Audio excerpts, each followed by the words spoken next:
Hello and welcome to a very special video on the Doctor Who channel. For one video only, Head Squeeze are taking over.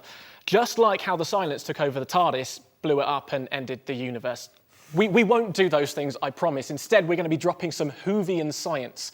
I am at the fantastic location of the Faraday Lecture Theatre at the Royal Institution in London. And just like any good Doctor Who adventure, I have a trusty companion in Andy from the RI channel. Hi Martin, good to have you. It was fantastic to be here, and I'm very excited about what we're going to be doing.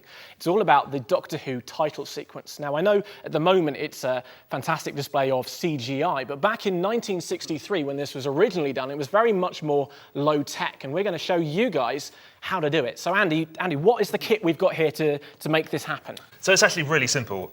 All you need is a camera and a monitor. Basically, that's it. The telly is showing exactly what the camera is seeing. Yeah, exactly. And then we're pointing the camera at the telly. Yeah, exactly. So you end up, the monitor has an image of itself on itself, and then that image has an image of itself on itself. So you get this infinite feedback loop going all the way back into the monitor.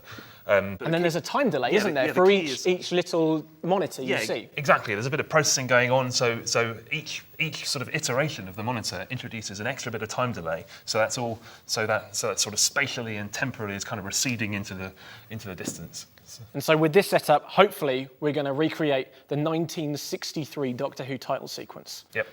Let's get cracking. Why not?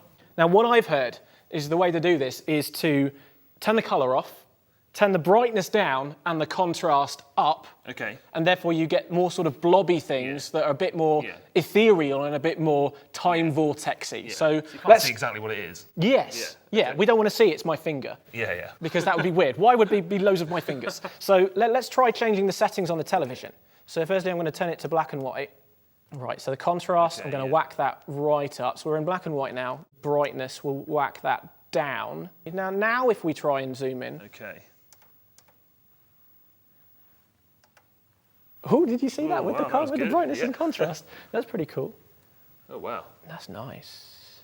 Why don't I use my sonic screwdriver to try and seed some light? So I'll just sort of bounce it on the telly like that.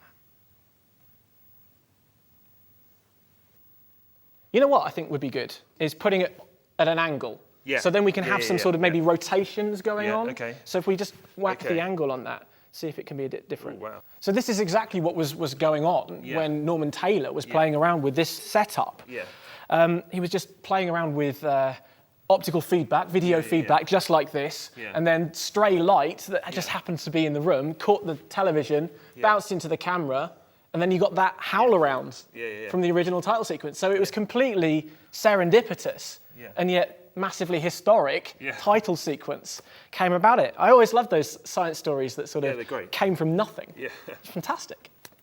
Now, the funny thing about this is you can't ever predict exactly what you're going to get. It's chaos theory. That's exactly what it means. You really can't know what you're going to get. You just got to play around. But hopefully we'll get not only some Doctor Who-like things, but we'll get things called fractals. Now, those are shapes that look the same no matter how much you zoom in on them, and they're very interesting in sort of maths. And it's kind of obvious why you would get them on something like this is because we're sort of repeating ourselves over and over again. So hopefully we should see something very cool. What we've got is a nice little cutout of the actual old school classic Doctor Who logo, and we can just try putting that in front of the camera and see how that's... Now, that's not exactly how they did it in 1963, but I thought it was nice and low tech.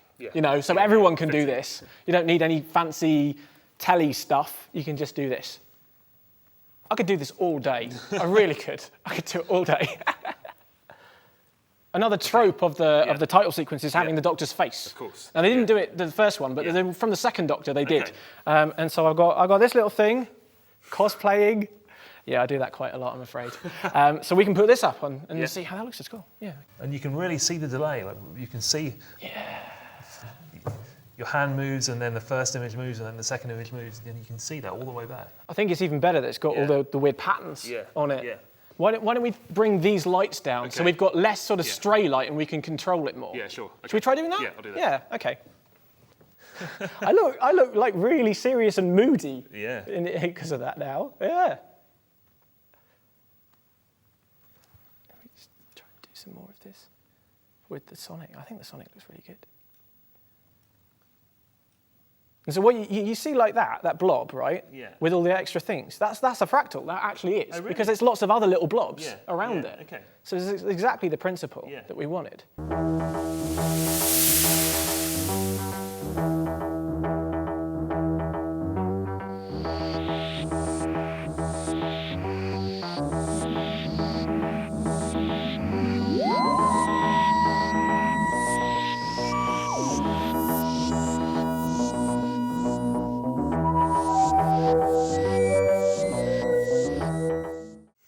I think, Andy, we've got plenty of stuff here that's very much like the 1963 Doctor Who title sequence. Absolutely, fantastic stuff. I mean, I never really realised that you could get so many different effects just with this feedback loop, all the fractals and things, really amazing stuff. And the best thing is, I think, is that this is stuff that you guys could have at home very easily and something you could do. So please do try and make your own title sequence and let us know how it turns out in the comments below.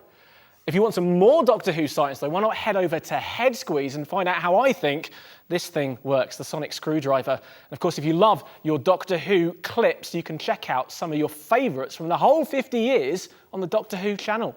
Subscribe.